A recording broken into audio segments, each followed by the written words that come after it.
Պարոն Թորոսյան, խոսում ենք երբեմն գործազրկությունից, բայց ես իրականության մեջ տեսնում ենք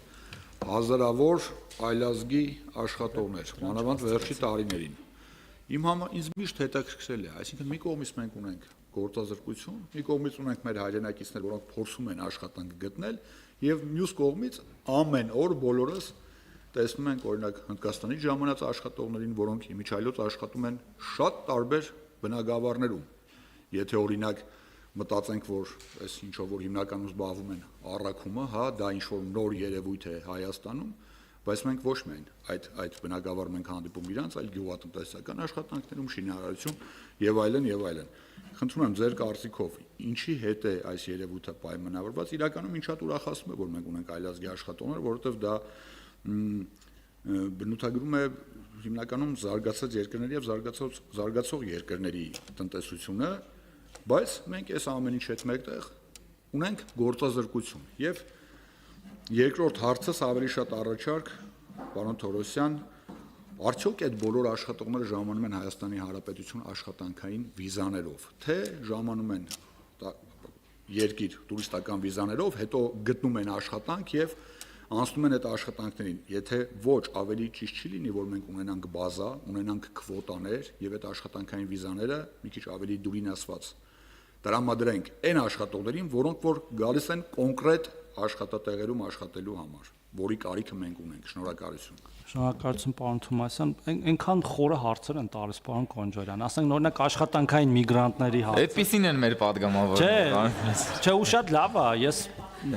ես մինչև 3 ժամանակ ունեմ, թույլ տվեք պատասխանեմ։ Պարոն Թումասյան, դուք ամբողջովին ճիշտ եք, ամբողջովին եւ լիովին, այո, տասնյակ հազարավոր օտարերկրյա քաղաքացիներ եւ ոչ միայն Հնդկաստանից, Եգիպտոսից, Իրաքից, Ֆիլիպիններից աշխատում են Հայաստանի զարգացող տնտեսությունում եւ դա շատ լավ է։ Այո, բայց միևնույն ժամանակ մենք ունենք քաղաքացիներ, որոնք ոչնչով միգուցե իրենց եւ անձնային, եւ ֆիզիկական, եւ այլ չափանիշներով չեն տարբերվում այդ քաղաքացիները, բայց չեն աշխատում այդ աշխատանքները եւ ասեմ ավելին, մենք օրինակ նույն շինարարության մեջ ոչ այդքան նեղ մասնագիտացված գործ անողների մասով, տենց օրական 10,000 դրամից ավել աշխատավարձ են ստանում այդ մարդիկ։ Պատկերացնում եք դա ինչքան է ամսական 200-300,000 դրամ, նույնիսկ 13-15 են խոսում, հա։ Այսինքն 400,000 դրամ փող են ստանում այդ մարդիկ, չունենալով ստեղ երևի ոչ սեփականություն, ոչինչ, մի մասն է երևի փողի ուղարկում են տուն, հա։ Այս պատճառը մշակութային է, մեկ ակնհայտորեն, ես չեմ վարանի դրա մասին ասել եւ կարծում եմ, որ որևէ ամոթ բան չկա աշխատելու մեջ, հակառակը աշխատելը պատվաբեր է եւ մենք պետքա խրախուսենք դա եւ չկա որևէ ամոթալի աշխատանք, որը դու անում ես, որտեղ ցանկացած աշխատանք գնահատականի է։ Երկրորդը, ասացի, հմտությունների խնդիրն է, որ հմտության պատճառ կա, կարող ասենք մեկը չկարողանա լավ այդ գործը անել եւ պետքա վերապատրաստի կամ գործատուն իրան վերապատրաստի եւ այլն։ Եվ մի բան էլ կա, որ էլի պետքա անդադար ասենք, դա մեր անապահովության համակարգի, նախկին համակարգի սխալ տրամաբանությունն ու փիլիսոփայությունն է եղել, որ մարդկանց դրդել է ոչ թե անապահովությունից դուրս գալ աշխատանքով, այլ անverջ այդ համակարգում մնալով խրախուսել է մնալ աղքատ եւ մենք ունենք նաեւ վերարտադրվող աղքատություն, երբ որ ընտանիքները արդեն սերունդներով այդ համակարգում են 10 տարուց ավել օրինակ Փարոս համակարգում, դա ինչ է նշանակում, որ դա ոչ էֆեկտիվ համակարգ է։ Եթե դու ընտանիքին 10 տարի պահում ես մի համակարգում, նշանակում է դու իրան հավերժ պահում ես աղքատ, ոչ թե դու այդ համակարգը դրել ես, որպեսզի հաղթահարես այդ եւ մնացած ընտանիքների աղքատությունը, ու մարդիկ ասում են գնամ աշխատեմ, որ 30,000 դրամ բանից զրկվեմ, նպաստից եւ նաեւ օրինակ առողջության պետպատվերից նախքին, որ պետպատվեր ունեինք։ Հիմա, քանի որ ապահովագրություն կա նաեւ, ասում ենք, չէ, եղբայր, քույր, պետքա աշխատես, որ կարողանաս նաեւ օգտվել այդ մնացած ծառայությունից։ Կոմունալների զեղչերից չեն ուզում զրկվեն, դրա համար չեն գնում աշխատելու, բայց մենք տեսնում ենք, որ տենդենսները փոխվում են։ Ինչ վերաբերում է ձեր մյուս հարցին, ոչ բոլորն իհարկե գալիս աշխատանքի աշխատանքի համար եւ գալիս են տուրիստական վիզաներով եւ մնում են եւ ներքին գործերի նախարարությունն է այդ մասով քաղաքականություն մշակողը, մենք իրանց հետ աշխատում ենք, որպեսզի նախ դյուրացնեն կարգը այդ աշխատանքային թույլտվությունների եւ աշխատանքային վիզաների ստացման,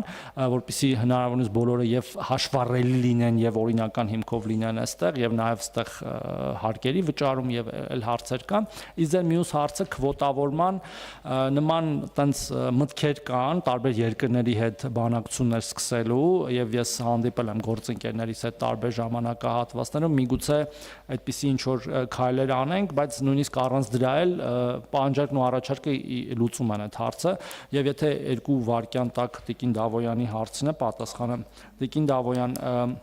մենք ունենք հիմա կարգավորում, որ տարին մեկ անգամ մարդը իր ներկայությունը պետք է Հայաստանում ապացուցի եւ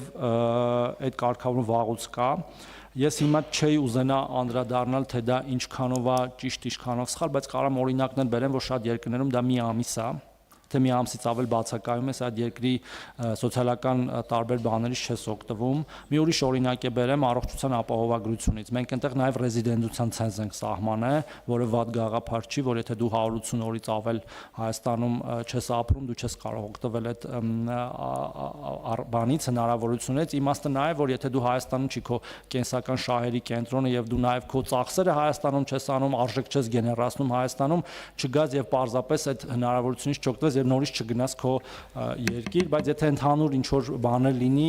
իհարկե ձեր հետ են քննարկելու, որտեղ դա օրենքով է կարգավորվում։